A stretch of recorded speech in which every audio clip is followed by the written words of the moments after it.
Hello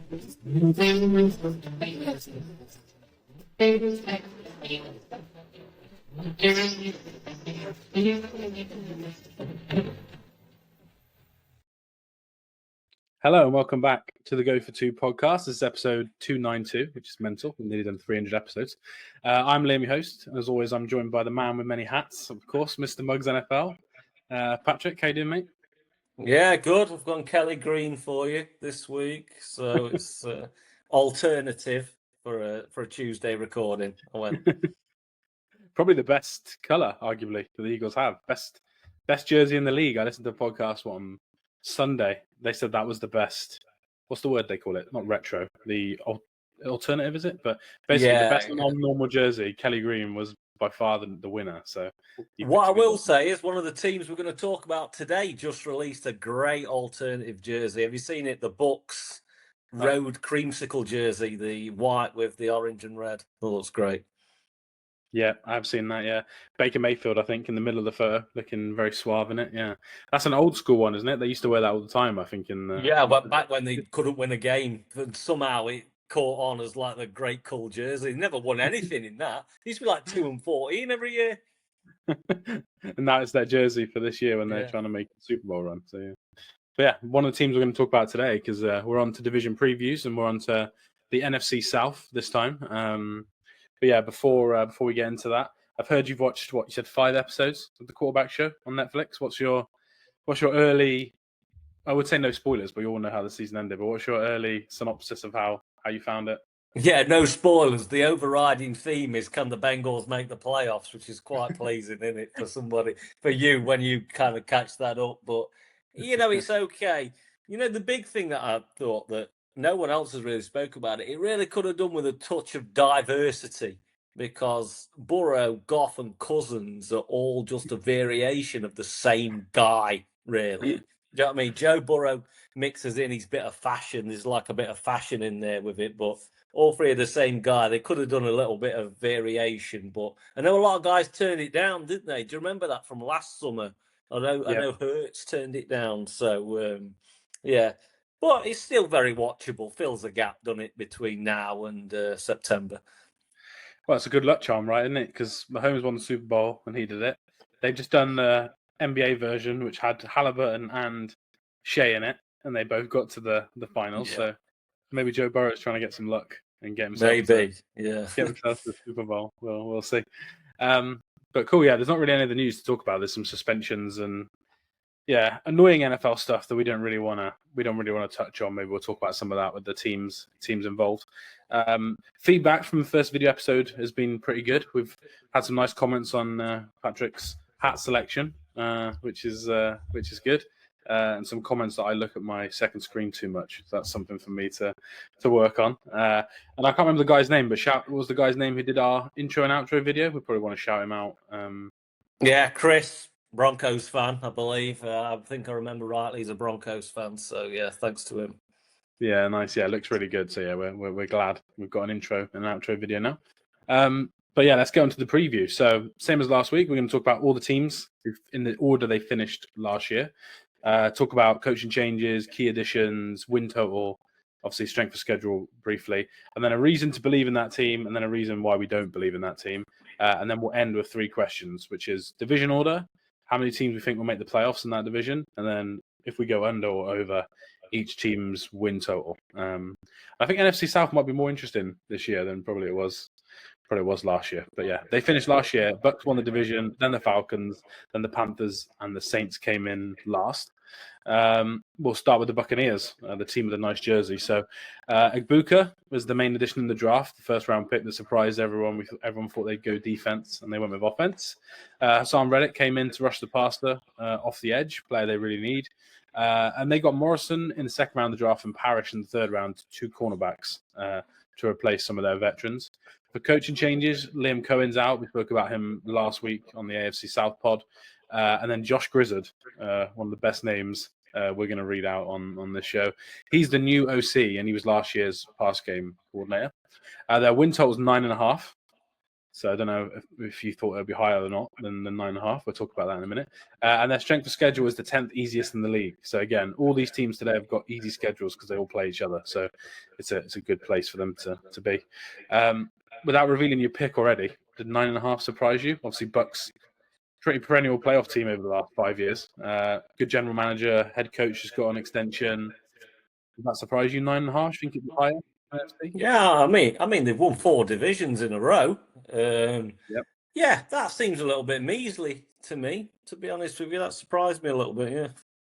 Yeah, I forget 4 in a row. Yeah, and what they've won a playoff game, I think, in every year of those 4, apart from that one Brady year where they got knocked out in the first round of the playoffs. But yeah, they've won playoff games as well in those seasons. So yeah, let's go for positive first. Then reason to believe in them. What do you think? What's your reason when you look back, look at the roster, schedule, etc.? What makes you believe in the Tampa Bay Bucks? Well, I think the continuity. I think obviously Josh Grizz's move up from the passing game coordinator, and I think keeping that continuity going with the roster. I mean, I didn't realize until I kind of looked for this that, when I've had my summer off and then I've kind of gone back and looked at last season and I was like shocked at some of the Bucks numbers. It was like 51% third down completion. That's the best in the NFL. Well, about 46% third down passing completion, best in the NFL. I was like, this guy has had a big hand in that. They've not looked outside the franchise for the guy. They've got everybody back. Godwin's going to be healthy. They've got Ibuka. They've obviously got Mike Evans. The running game was a big part from Cohen. Obviously, we'll see how that evolves with Josh Grizzard. But mate, it's a great offense. It really is. And obviously Baker Mayfield, 41 touchdowns. Whether he can reach that height again, but it's just whether you can come within 5 to 10% of that is still going to be looking a really good season. I think they're a really good team, actually, especially on offense. So that's why I think I was a little surprised at 9.5 wins. I thought there was unlucky and played below themselves when they got beat by Washington. I went back and I watched the game in 40 the other day when they got beat by Washington. I thought they were quite unlucky and probably kind of caught on the wave of Daniels' play, kind of beat them there. But yeah, overall, I think it's looking really bright, to be honest, for the Bucks. Yeah, I think we said that 2 years ago as well. They lost to the Rams, maybe. Oh, yeah, it was the Rams. The Lions or the Rams? No, they have. In fact, they have been beat by Detroit. I know that because they came back to beat them in the regular season. Yeah, they did. Yeah, so they've been close in those years as well. And like I said, they were close in that game against Washington. Just got outscored in the end. But yeah, I'm kind of with you. Going back to the offense, I think Baker threw 41 touchdowns. Maybe if you look at the players that have thrown more than 40 touchdown passes in a season, it's like the best ever players. Do you know what I mean? It's Peyton Manning, Patrick Mahomes, Tom Brady, Marino, Andrew Luck's in that list. And Baker Mayfield's in that list as well, right? And I think that just proved how good that the offense was last year. So for me, I think the reason to believe in them is the offense.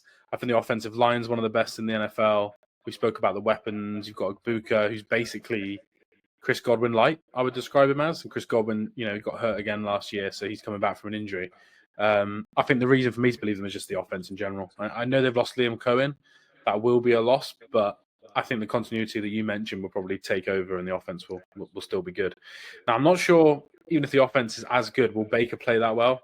It felt like some of his numbers were a bit of an outlier last year. But he recovered something like 11 fumbles, I think.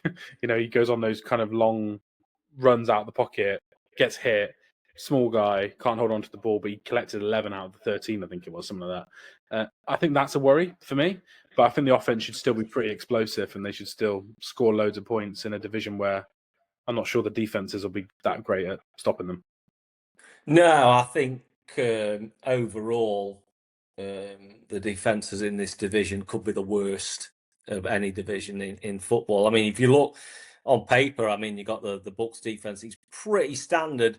They will want Hassan Reddick from the Eagles a couple of years ago, won't they? Because obviously the absolute disaster what was his Jets tenure was just a joke, really, weren't it? But apart from that, on defense, it's quite young in the secondary. Apart from you got Antoine Winfield, obviously, but they're going to have to hang their hat on on offense, aren't they, to win this division, as are the rest of the teams.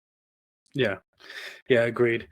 Might be stepping on reasons not to believe in them, but whilst we're talking about the offense, Tristan Wirfs picked up an injury the other day. That was kind of big news in the NFL. He's going to start the season on the PUP list. Arguably, maybe best left tackle. Mailata, him.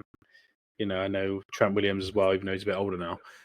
How much do you think of an impact that will have? Obviously, it's not been pitched as a 6-month injury. Do you know what I mean? It's pitched as could miss 3 or 4 weeks as of now, but we're so far away that, yeah, if I was them, I'd be a bit worried about that, because I think if they lose him, I think the run game, won't be as strong, and I think their backup's Charlie Heck, just hardly played in the NFL. So, yeah, what are your thoughts on the Wirfs injury? Well, I had that in one of my reasons to not believe. To be honest, it's absolutely you can't lose a player of that standard at any position. But if it's if he's going to miss the first month, obviously they do have a tough schedule, by the way, to start the first 4 weeks. If you're going to miss that and you're going to kind of be behind the 8 ball already in the schedule and maybe behind the Falcons like they were last year, they ended up chasing and eventually catching. But for me now, the franchise wants to kind of be out leading out front, right? And that's where you're going to come and win a playoff game from. You don't want, if that's long term, I don't think they'll win a playoff game with Wirfs out. But like they're saying, maybe if it's a month into the season, you just don't want that, do you, with your franchise cornerstone player?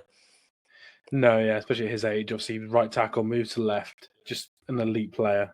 And again, that is Baker's weakness, right? He's not great under pressure.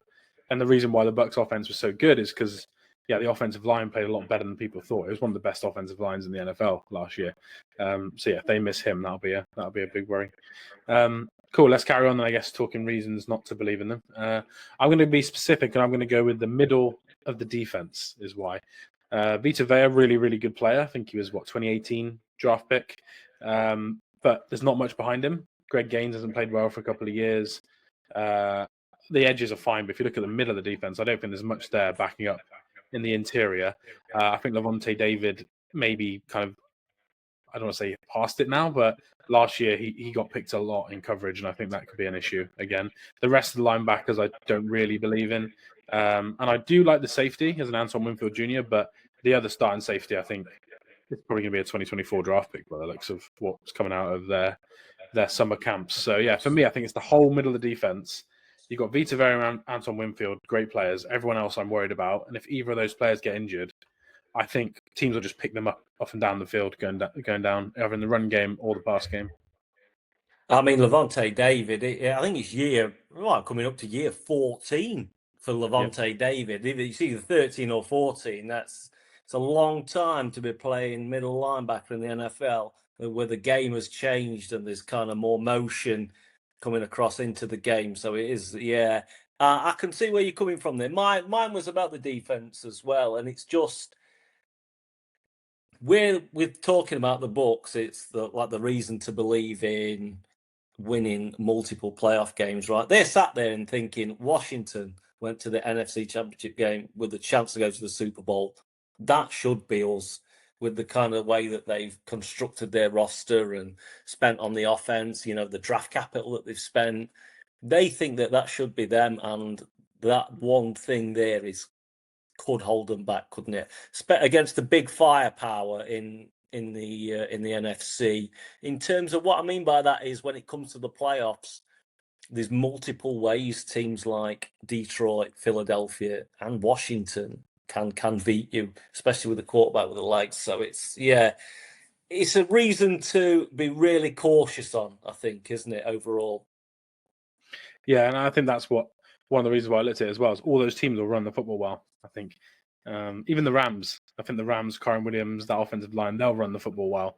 I'm not sure the middle of their defense, apart from Vita Vea, can stop the run either. So, yeah, I think if the Bucs win playoff games, they're going to be 33-30. Do you know what I mean? They're going to be those type of playoff games. They're not going to win a 17-13 playoff game. It just feels like they're going to have to outscore teams. But yeah, I'm excited to see how they go. What did you make of Jeremy Fowler's QB rankings came out, where he asked what coaches, scouts of each team, general managers. Baker Mayfield came in at the 10th best quarterback in the NFL. I know his numbers were good last year, but I think most people see him as a middle of the pack. So 12, 16, but he's coming in 10. I think someone ranked him as high as 6. You think, that's right for Baker Mayfield, or do you think we could see a bit more of a comeback to earth year for him this year? No, if we're basing it off the 2024 season, 10th is nice for Baker. Overall, I think you're right.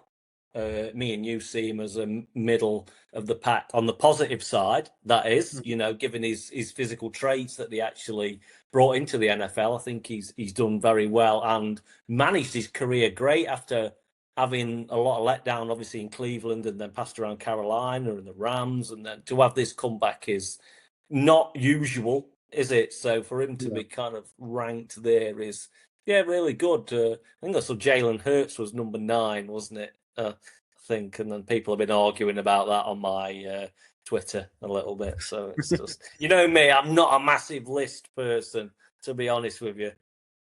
I think he's lucky to be a 9, but I can't talk about the man that shredded my team and Super Bowl MVP.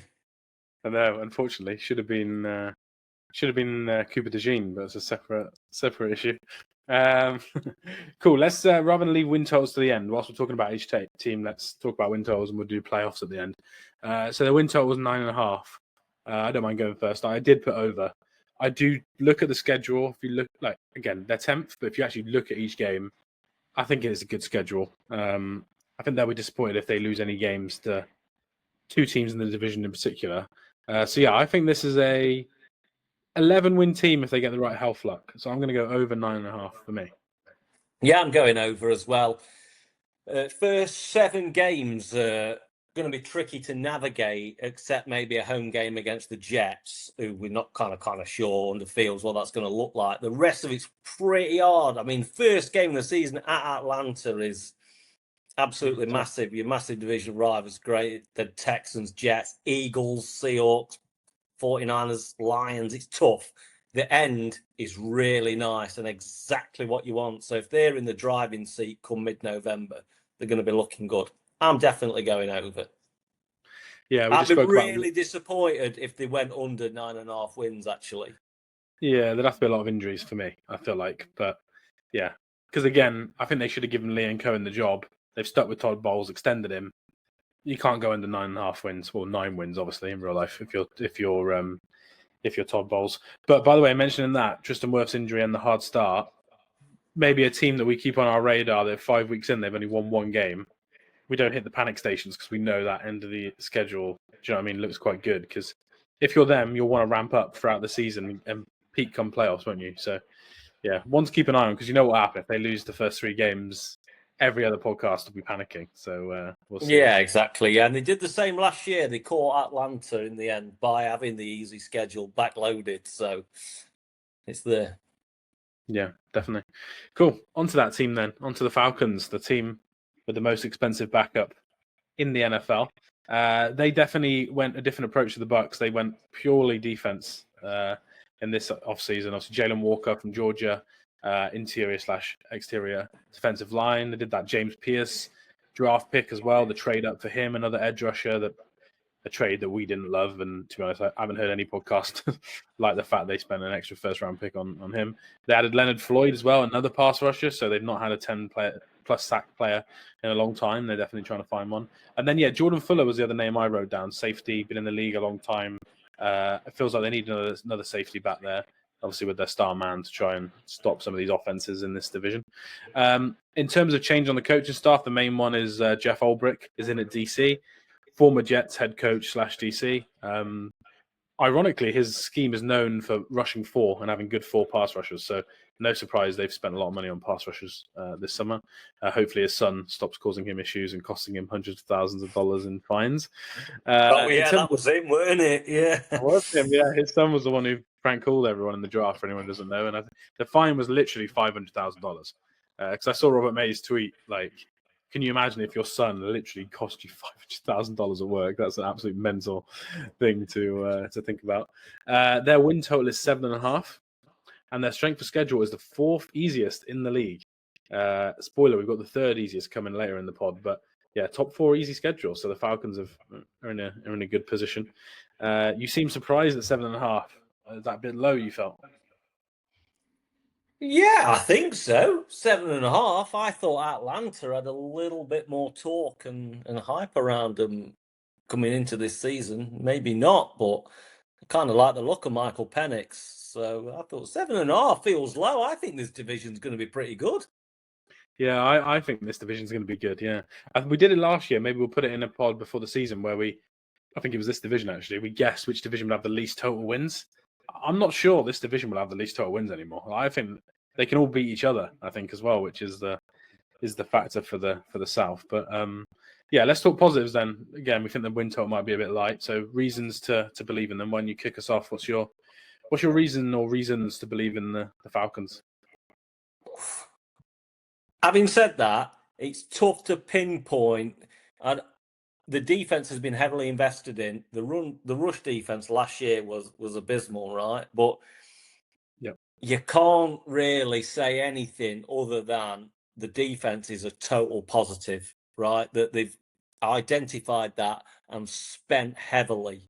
The reason to believe in Atlanta would be the reason to believe that they can win the division. They've spent heavily in draft picks and in free agency to try and win it. The pass rush, surely, I think out of the two, I think Jalen Walker may hit the ground running more than Pierce. Maybe on the snap count, he kind of swayed more. But for me, the defense regressing to a league average would be really good. I think they're going to be good on offense. Do you not think that they can move the ball? I think the red zone's tricky, but I think you're looking at Bijan progressing again, kind of as a weapon out the backfield, catching passes is amazing. So I just think the defense regressing, getting some pass rush going, could be really good for this team. I just think 7.5 seems low. It surprised me with that, to be honest. Yeah, I'm with you. I won't spoil who I picked to win the division, but I kind of went into this not thinking I'd like the Falcons as much as I did from a roster perspective. You know, they've got that joke always goes around, doesn't it? They got so many first round picks on offense. You know, they've got London was also a first round pick. I think Jake Matthews was a first round pick. Lindstrom was a first round pick. McGarry was a first round pick. Pitts, Penix, Bijan, all first round pick. Yeah, so the offense should be good. I like the backups. I like Tyler Gia. I like Darnell Mooney. Jamal Agnew's a good returner. He can play slot wide receiver if you need him to. I probably would have traded Kyle Pitts if I was them, but I can understand why you wouldn't want to give up so soon. He's, I think he's still a good player. He's just not as good as we all wanted him to be. So yeah, reason to believe is the offense should be good. And like you said, I think it's probably a really bad season for Jeff Ulbrich or for injuries if the defense isn't 20th in the NFL. Not even half. Not even like halfway, just 20th. If it doesn't get to 20th, I think that's a surprise because you've got an okay pass rush now. They've never had a pass rush before. They've got an okay one. They've got guys that can stop the run, which they haven't had before. I say linebackers is probably still an issue, but Caden Ellis was quite good for the Saints when he played there. But they've got Jesse Bates, Jordan Fuller, and AJ Terrell in the secondary. All three of those players should be quite good. So I think there's more top-level players in this team than there was 2 years ago, which I think is positive. But yeah, the reason I had top of my list was, to be honest, I just really do believe in Michael Penix. I think he's a really good player, aggressive down the field. He can move. I know he had the hip injury, but yeah, he can move around the pocket. He's got a good offensive line in front of him. So I think the offense will be maybe top 6-ish in the NFC. You know what I mean? Across all the teams. So yeah, I think they'll score a lot of points. Yeah, so do I. I think the Penix chat's quite interesting because I personally would say this is the most interesting set of second-year quarterbacks that I can remember for quite a long time. Much more interesting to me than kind of this year's incoming rookies. I just think there's a lot of storylines. Obviously, you got Penix. He hasn't had that many snaps in the NFL, but he looked pretty good at times. 3 touchdowns, 3 interceptions. He looked like he had command at times. Yeah, I was basically saying I think this is the most interesting second-year quarterbacks that we've had for a very long time with him. JJ McCarthy obviously never taken a snap in the NFL, and I think just with Caleb and Daniels, I think it's just interesting. I liked the command he looked like he had straight away, to be honest. The results were mixed, obviously 3 touchdowns, 3 interceptions, but I liked the command that he had and the positivity in his throws not forcing, but wanting to push downfield. And having watched the quarterback show, a few episodes with, obviously it's Kirk Cousins and it's heavy Atlanta in there. I think that was his problem, on being kind of scared to do that when he was hit a couple of times, and just not trusting in himself anymore. So I think that's going to benefit Atlanta a lot. Obviously, you've only watched 5 episodes, but does Penix feature much? Is there any many scenes of him in it? Because I'll be interested to see how he comes across. He gets spoken about as quite a confident individual. So he's not been in it yet. 5 episodes in, Cousins has sat for the end of one game, but I think the change is coming quite soon in the episodes. Okay, cool.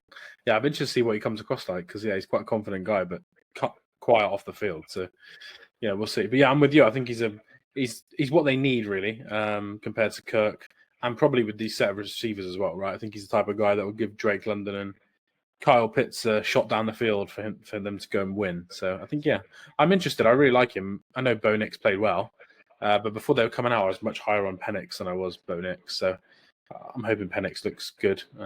He also has injury history, though, so I would love him to be healthy for a full season, because he hasn't had a healthy full season apart from that Washington year for quite a long time for Penix. Cool. What about reasons then not to believe in them? We spoke about the defense should be better. The offense should be good. But what are your reasons to not believe in the Falcons?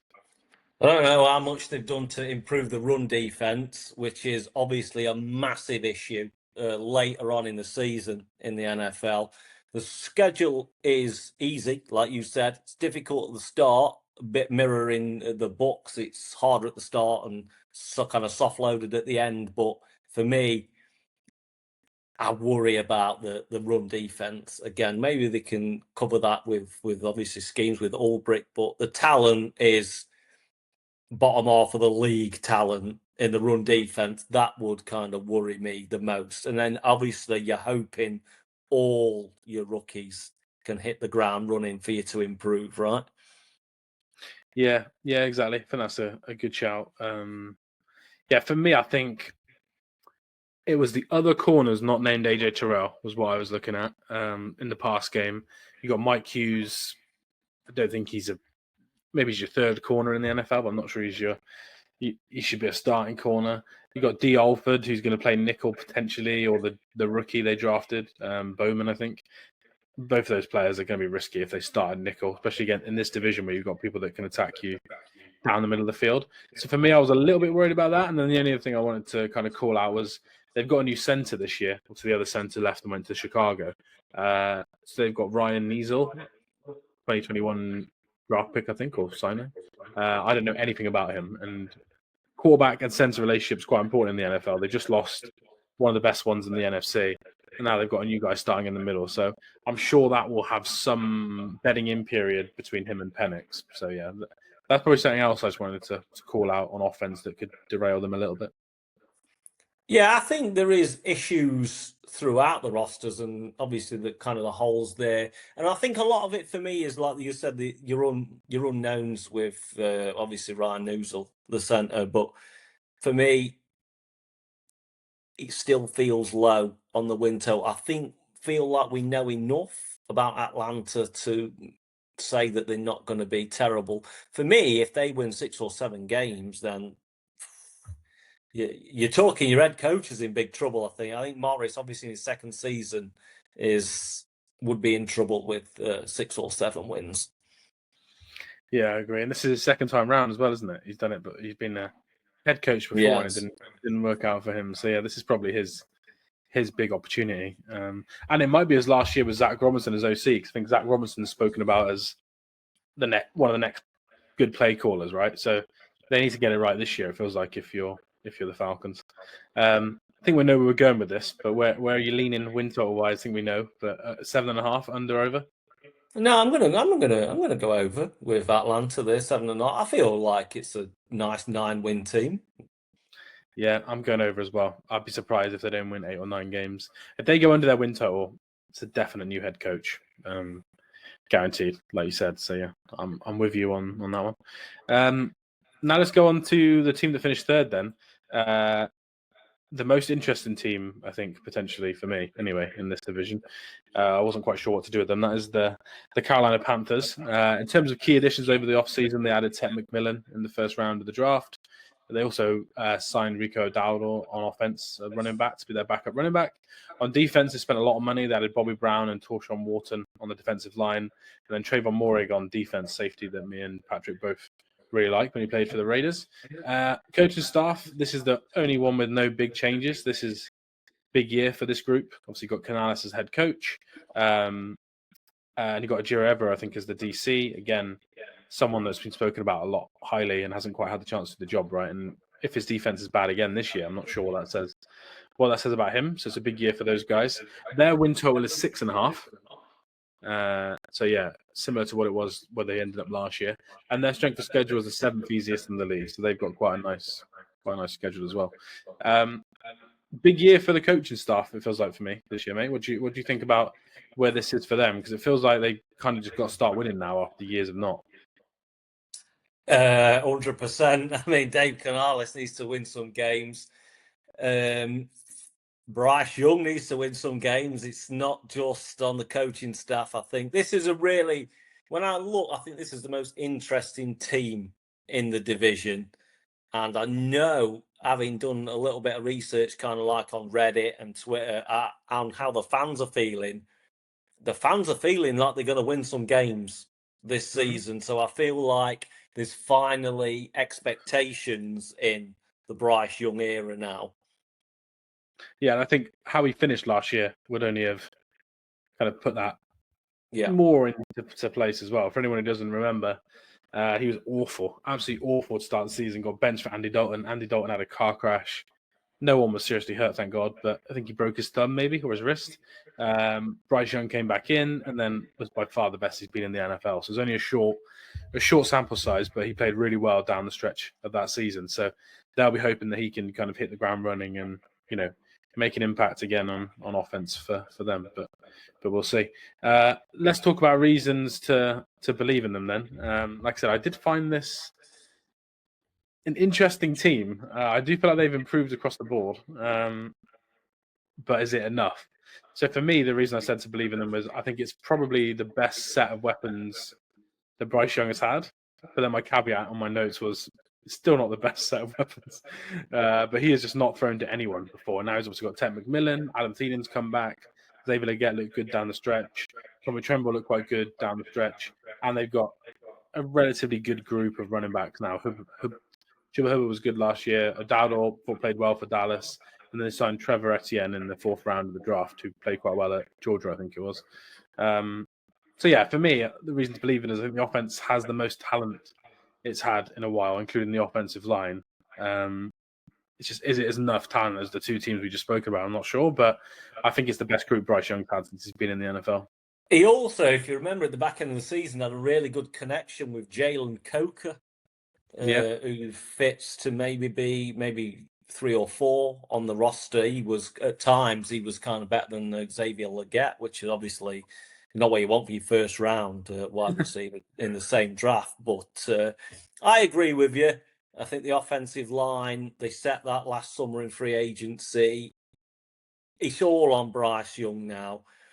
He feels like one of the least spoken about quarterbacks in the league, but there's not many under more pressure this year than Bryce Young to win, and if he doesn't win and he looks like he does in the first half of the season last year, I really don't know where his career goes from that, to be honest with you. Yeah, it'd be so strange if he kind of goes back to that as well, because he really did improve. He was quite good to watch. I think they came like closest, apart from the Rams, to beating the Eagles down the stretch. In that game, I think he had was it a 4th down or a 2-point conversion? That was stopped, meant they didn't win the game. He played well against the Chiefs the week after that. So yeah, I'll be interested to see where he fits. But yeah, you're right. I think this is probably his last full season of starting if it doesn't go well. Any other reasons to believe in them, or was that kind of offense? No, mine was pure defense, because the first line of my note is it cannot get any worse than it was in the first half of last season. A minus 193 point differential, the worst in the NFL. Derek Brown only played one game. He's kind of like their star on defense. He's going to be back healthy. Loads of additions, solid additions on the defensive line. There's nothing spectacular in there. Obviously, I like Patrick Jones that came across from Minnesota. There's nothing spectacular there, but so much more solid that they can't be ran over in every single game like they were kind of doing at times, especially in the first half of last season. Second half, I feel like the whole franchise kind of booked up its ideas, and probably now where kind of the expectations is coming from, right? But it's not going to be as bad. So you've also got Nick Scouten that they drafted in the second round. That could be interesting as the season goes along. I just think it's going to be a lot better on defense, and which is going to help then. Is going back to Bryce Young. It's going to help him, right, with a more solid defense. He cannot play catch up from 14 down every week in the NFL and make a long career of that. No, especially if the run game is then non-existent, right? If you're down points, you can't run it. Chuba Hubbard and that offensive line were running the ball really well last year, so you need to be able to run the ball. So yeah, I think you're right. The other player, by the way, I think it was Princely Umalamilian, I think you pronounced it. Third round pick. A lot of people liked him in the draft and thought he was a mid-second round pick. And that's another pass rusher to add to the mix of Scorton, who they drafted in the second round. So they definitely beefed up the defensive line. Yeah, for me, my only other note was this team should be able to rush the passer on third down. You know, Derek Brown, Torshawn Wharton, really good last year at rushing the passer. Patrick Jones rushed the passer well last year. Scorton is a pure pass rusher. Princely's a pure pass rusher. The Minnesota guy, I think his name is DJ Woonham, he had 6 sacks the year before last. So they should be able to rush the passer better than this team has done in the past. We'll see if the rest of the defense is good enough. They got one of the highest paid corners as well, right? And JT Horn, he got a huge deal this year. So yeah, he did. They should be better. But it's just, we'll see if we think they're going to be good enough. What are the reasons not to believe in them then? You know what? I don't have I'm a bit strange in the way that I only really support the Philadelphia Eagles and no other sports franchise. I feel like Blackburn Rovers or whatever, but I don't have like an NBA team properly. I do like the 76ers. So I love college football. I don't have a college football team. I do really like Alabama. I really want Bryce Young to succeed. But if first half of the season, Bryce Young turns up, you're starting the old franchise again from the start because he's going to go. Canales is going to go. The OC is going to go. And you're starting again from complete scratch. And I want to believe that the second half of the season, Bryce Young is going to appear. Maybe he can eke into the top 20 of quarterbacks at the bottom end of that. And right now for Carolina, that's probably good enough to see some progression. But I am just really worried on that, to be honest. Yeah, I think that's a fair shout. I think for me, I mentioned the defense is definitely going to be better. I know you said similar. Can't be worse. But for me, the secondary is good with 2 players, similar to the Falcons. But I think the rest of the secondary is pretty rough, to be honest. I think Horn is good. Morig is really good. But then you've got maybe Mike Jackson starting. They're not sure. Maybe Nick Scott could start as free safety. They've got 5th round pick from last year starting at the nickel. Otherwise, they've got an undrafted guy as his backup. For me, I think it's the other players in the secondary against the Falcons, against the Bucks. I don't think we'll be strong enough to stop them not conceding 27 plus points in games. So I think that's what worries me the most, apart from the obvious of Bryce Young's development. Yeah, I can see that. Win total then. This is an interesting one because I feel like the team is much better. Canales did a good job last year at times towards the end, but it is 6.5. I've gone under 6.5 just because I can't go over on every team. So I've gone under 6.5, but I think they're one of the hardest teams to pick for me. What about you? I think this hinges on the first 4 games. It goes at Jags. That's a nice road game to start. I know we're expecting the Jags to improve, like we said last week. At Arizona, it's not the worst road game I've ever heard. Home to Atlanta, on the road to New England. You can pick 2 up there. You can go over. Definitely go over because you got the Saints twice, that we're going to speak about in a minute, which I can't wait for. But 6.5, it's tough. I'm going to go just under. I'd love it to be over, and I'd love them to get 7 and 8 wins. And I've been, like I said, I was reading on Carolina Panthers Reddit. They're expecting eight to 9 wins they feel is realistic, and I can see where they're coming from because you've got the division. But I'm just going to go under on that mark, and I don't know what that means for Bryce Young, and I don't know what that means for Dave Canales, to be honest. Yeah, they spent some money this year on free agency, so they'll want to win games. We didn't mention, by the way, they were the ones that signed Milton Williams, weren't they? And then he changed his mind and went to the Patriots. So, again, if I'd have seen his name on the defensive line, I would have been like, the pass rush is going to be great. But yeah, again, they just missed out on him. But yeah, we'll see. I like Dave Canales, so I hope he does a good job. But yeah, we'll see this year. On to every year, one of the most interesting teams on the pod. The New Orleans Saints have kind of restarted again. Key additions for them is obviously Tyler Shuck in the draft to play quarterback for them. Calvin Banks Jr. is their new starting tackle as well from Texas. They've added Brandon Cooks as a third wide receiver as well on offense. And on defense, they signed Justin Reed from the Chiefs and then Godshaw from the Patriots, who's a really good run defender. They got a brand new staff. So Kellen Moore is the head coach and the play caller, technically. And then Brandon Staley, I completely forgot. Brandon Staley is the defensive coordinator on here. So two people that 3 years ago were seen as the next big thing. Obviously coached together in LA as well for the Chargers. And now they're back together for the Saints. Their win total is also 6.5, same as the Panthers. And they have the third easiest schedule in the entire NFL. They've got a very, very easy schedule. Again, this division is easy, but yeah, the other teams they play out of division is pretty easy compared to some of the NFL teams. Should I be excited about Kellen Moore and Brandon Staley? Like, I don't know what to feel about that. You're an Eagles fan. I don't think to the playoffs the offense was very good last year. I don't know if that was Kellen Moore's fault or not, but I don't know if I should be excited by these two as the main play callers for this team. Maybe if you was looking at a different roster, that might help. But yeah, Kellen Moore, I wish him all the luck in the world. He was good at times for Philadelphia, kind of middling at times as well. But I wish him all the luck in the world, and I feel like he's going to need a little bit of luck this season.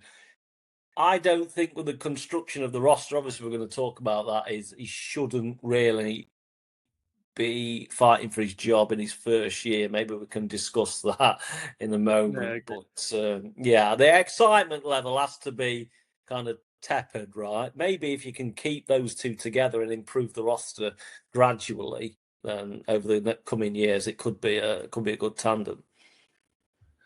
I think though that the fans, since the Derek Carr news, think this should be a good season from what I see online. Which that to me is crazy. Yeah, I just maybe Derek Carr wasn't well liked towards the end of his time there. But yeah, new young quarterback who's not really that young is the key element, I guess, maybe why people are excited. But yeah, we'll talk about the roster in a minute. I think I'm higher on the Saints than you, which might be the first year that's ever been that way around. So let's go reasons to believe in them then first. I don't mind going first. In theory, ignore the quarterback, most important position in sports. The rest of the offense is quite good, I feel like. So Chris Olave, concussions, a bit of an issue, I'm already caveating. Brandon Cooks, another player with a lot of concussions, but good wide receiver 3. Raheem Shaheed, good player last year. Cedric Wilson, I think, is fine as a wide receiver 4. Calvin Banks Jr., me and you both liked in the draft. He'll start at tackle. Trevor Penning's moving to guard. I'm not sure if that's a write-off. They've got McCoy and Cesar Ruiz at center and guard, who I think are fine. Talise Fuaga played well last year, right tackle. They've got 4 tight ends that can all play. And then they've got Alvin Kamara, Kendre Miller, and then Devin Neal, who I liked coming out of Kansas. I can't believe he lasted to the 6th round, by the way. And then quarterback, obviously. But I think the reason to believe in them is the offensive players are good. And I think there's some good veterans on defense. So Godshaw, Granderson, Warner, Justin Reed, Tyrann Mathieu, and Alontae Taylor. That the defense shouldn't be terrible. I agree it's not star-studded, but shouldn't be terrible. So for me, I think there's a lot of veterans on defense. And I think there's a lot of good names on offense if they could stay healthy. That's the reason I would believe in them. I know you've got some mine was so similar because obviously Shaheed might be one of the most underrated players in the league, by the way. I think he's really good. For a rookie quarterback, and that's your offense, that is a nice situation to come into where I've also put the expectations are lower than usual. But you've just told me that the expectations are higher because Derek Carr has retired. Yeah. Well, so maybe that I need to delete that now and just kind of say. Well, you might be right. I'm really seeing obviously a few people right that I follow, but that seems to be the offense is fine. I hope Chris Olave can kind of get over those issues. History tells us it's going to be quite tough. It's a really difficult position to play, especially when anytime you travel over the middle of the field, right? It's going to be difficult. So, God willing that he can kind of pull through that. I don't mind the rest of the offensive roster. Like you, I think it's absolutely fine. We'll talk about the quarterback in a minute. You said the defense not star-studded. I agree. It's not star-studded. I'd like to see Kool-Aid McKinstry play better in his second year. Obviously, he was second round pick last year, wasn't he? He was not very good at all, which is a bit disappointing. But the rest, I miss Chase Young, by the way. Is Chase Young going to play well on this defense? He has to play well if you're going to go over and compete for the division, which it sounds like they think that they can do, right? I mean, I don't think a team in this division is going to win 14 games. It's not beyond the reasonability that somebody could win with 9, like Carolina or the Saints somehow could get to 9 wins and win the division. You probably could, but they're not going to win a playoff game, this team. No way. No way. Doesn't matter who it's against, No way. Yeah, I agree. It's so strange as well because like players like Justin Reed, by us obviously, but it's a strange signing for him because it feels like players like him, Godshaw, Chase Young, Brandon Cooks, you think they'd be kind of title chasing, right? But they've kind of all gone to New Orleans. Whether they believe in their coaching staff or not, I'm not sure. But yeah, they have got some veteran players. The good news for them is every year we say they're screwed with the cap. They've actually got a lot of cap space next year. So they might have actually finally, if they don't do anything stupid this season, got themselves off the hamster wheel of terrible contracts and restructured. This will probably be the last year they have to do that. Now they've cut Derek Carr and they're going to eat his money. So that's positive for the future for them. Reasons to not believe in them. I think I know where you're going, but I'll go first. I am not sure if Kellen Moore is a good coach. I'm not sure if Brandon Staley is a good coach. I thought Brandon Staley was a good coach, and then he seemed to do everything wrong as the years went on.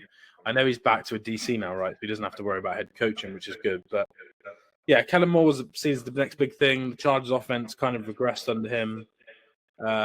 Philly offense actually got worse under him, and then in the playoffs they were really good. So which one do you believe is in the playoffs? Is that the players? Is that AJ Brown? Is that Saquon Barkley? Is that best offensive line in the league, or is that him? I'm not sure. So for me, I know where you're going with your reason to believe, which is probably the biggest reason not to believe.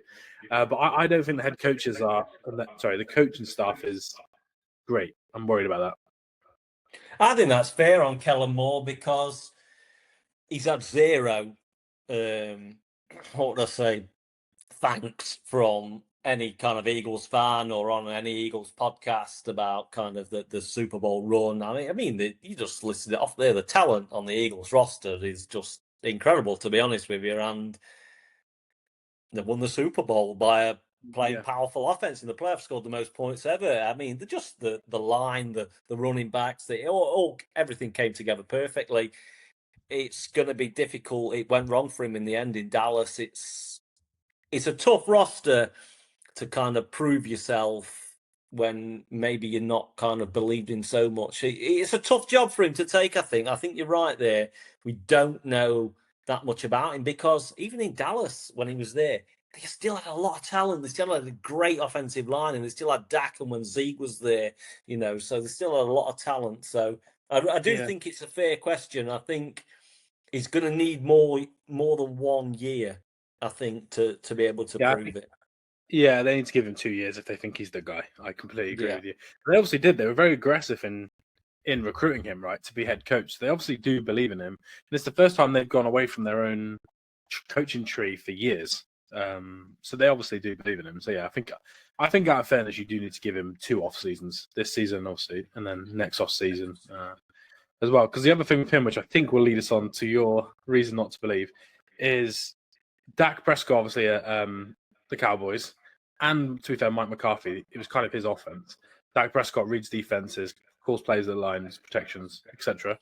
Justin Herbert does exactly the same for the Chargers. Incredible quarterback.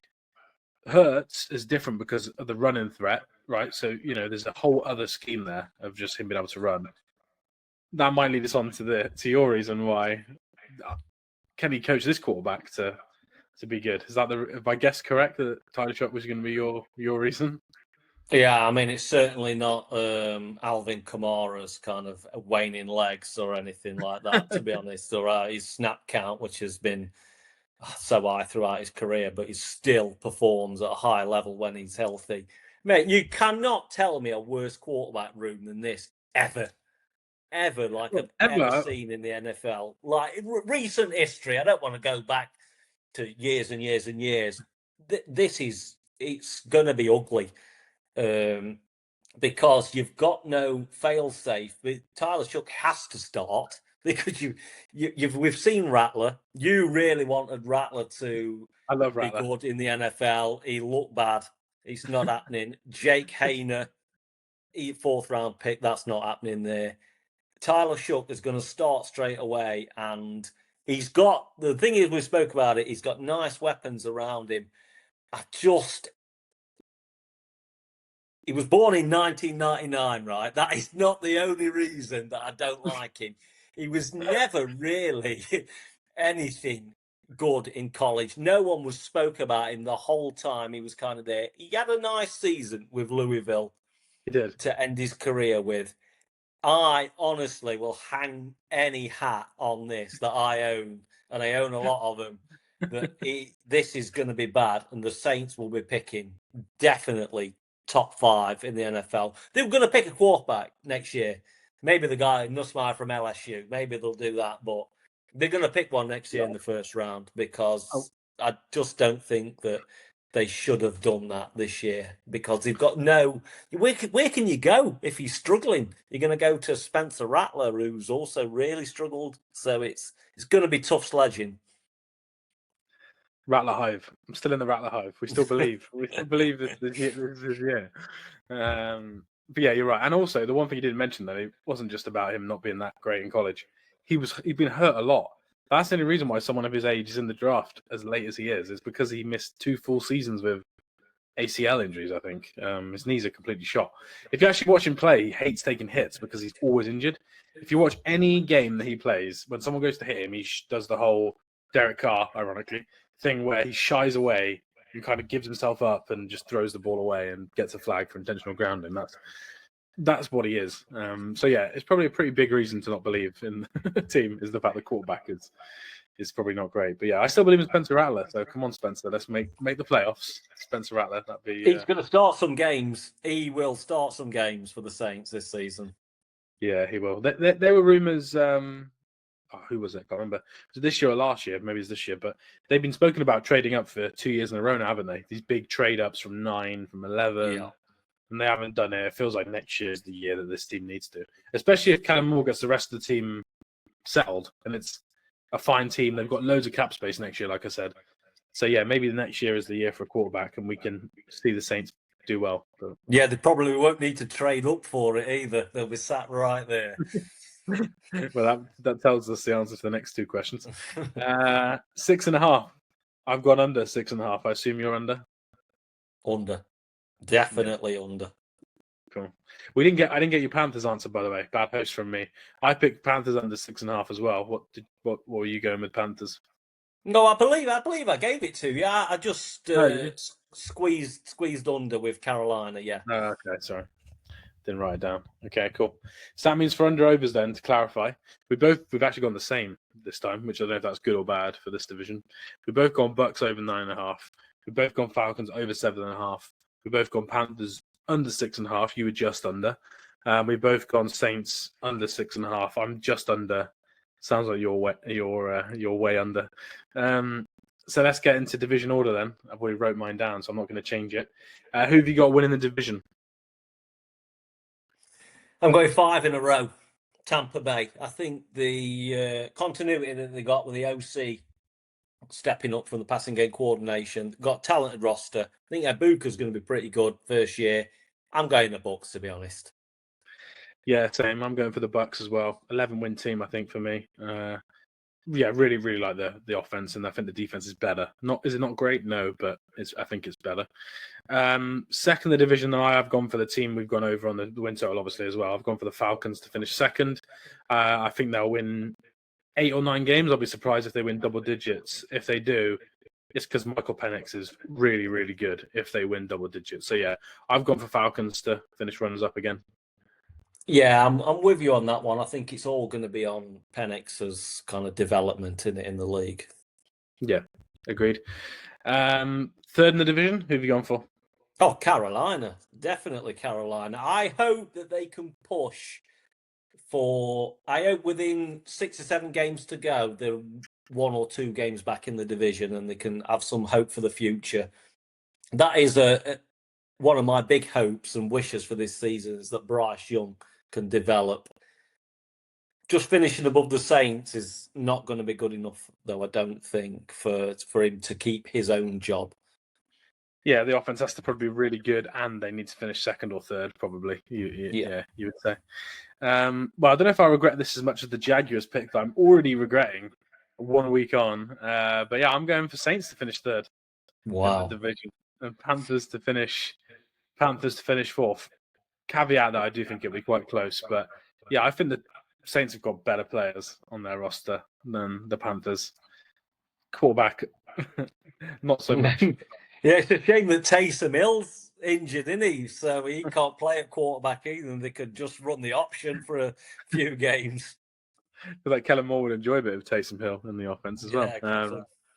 Yeah, I've gone for the Bucks to win the division, Falcons second, Saints third, Panthers fourth. You've gone for Bucks to win the division, Falcons second, Panthers fourth, and the Saints third. And it sounds like you're thinking Saints way under top 5 pick. Then it sounds like. Yeah, unless Tyler Shough completely shocks me, then yeah, I think they'll be picking a quarterback in the first round next year. Cool. And then last question then, playoff teams. I've gone for one. I'm just going for the Bucks. Spoiler alert, I think the NFC North and West is strong. I really cannot see the Falcons winning enough games to take over a couple of those teams. So I've gone for just the Bucks. Wild card wise, NFC's will be tough this year because, of course, you got the East. Obviously, you would imagine that the Eagles are going to make the playoffs, but you got Washington, obviously, and Dallas should be improved again. Should be much, much better. So it's a really tough conference to get a wild card in. It's going to have to be one, I think. I think you might need to win 11 to get a wild card in the NFC. Yeah, I agree. I think if the Falcons are in the wild card, then a lot of teams in the NFC have underperformed from the North, the East, and maybe one from the West as well with the 49ers. But yeah. Cool. One team each then. So did we have one last week as well? Or, no, I went 2. You went the double. NFC South has killed me there. So yeah, you've gone 1-1 so far. You're playing it strategically. I like it. Anything else to sign us off on the NFC South from you? It's definitely not the worst division in football, and I think the interdivision games should be really fun. I'm not a massive fan of having probably 1 versus 2 play each other in the first week, though. I will say that. It feels like high stakes game week 1 straight away. I know the Eagles are playing Dallas and whatnot, but then, that's a season different opening type of game though, yeah. Exactly, it's a season opening game for big ratings. Not a fan of that scheduling. I think that's such an important game to get off the bat with straight away. But I think it's a fun division to watch games on. I imagine the Bucks and Atlanta will be Sky Sports maybe at 6 p.m. on the Sunday. Yeah, maybe. They had the Bucks on quite a lot last year with Baker and the offense. By the way, this division also has the least amount of wins, and we're both saying it's going to be better. I'm looking at the other division. It probably has to be AFC East. Like, there's not many other obvious choices. Like AFC East is dependent on the Patriots improving, right, for the win total. Yeah, or ironically, it's the AFC South. Even though last week we both said that division's better than it was last year. So yeah, maybe we'll say that for every division. We'll find out. We haven't even decided which one we're going with next. I guess probably we're going to go west. Should we go west next week for everyone listening? We'll have to go west. I'm not ready to talk about Super Bowl champions yet, so we can't. The Super Bowl's got to be last, and I think the North is probably the best double division, so we should leave them. So yeah, okay, we'll be on to AFC West with the greatest quarterback in NFL history, despite what some lists say. So there we go. But yeah, that was it for today's episode. You can go follow us at Go2Pod on Twitter /X. You can go follow Patrick as well at Mugs NFL. Is there any potential deals coming for people before the season starts? Any players or teams you're wanting people to go in order before the year? I mean, to be honest with you, I'm going to Philadelphia in 7 weeks, and then in 2 weeks after that, we're going to see the Chiefs at the Giants. So any orders would be just buying me and you a beer, to be honest with you, in New York. So don't be stingy. Yeah, exactly. Good shout. Don't be stingy. Because those bars in New York are not cheap. No, they're not cheap. And yeah, we'll be drinking champagne when Travis Kelce scores 3 touchdowns. So there we go. But yeah, thanks everyone for listening / watching. We've enjoyed doing it on video. And yeah, we'll be back next time to talk AFC West. Enjoy your week. We will speak to you soon. I'll speak to you soon, everyone.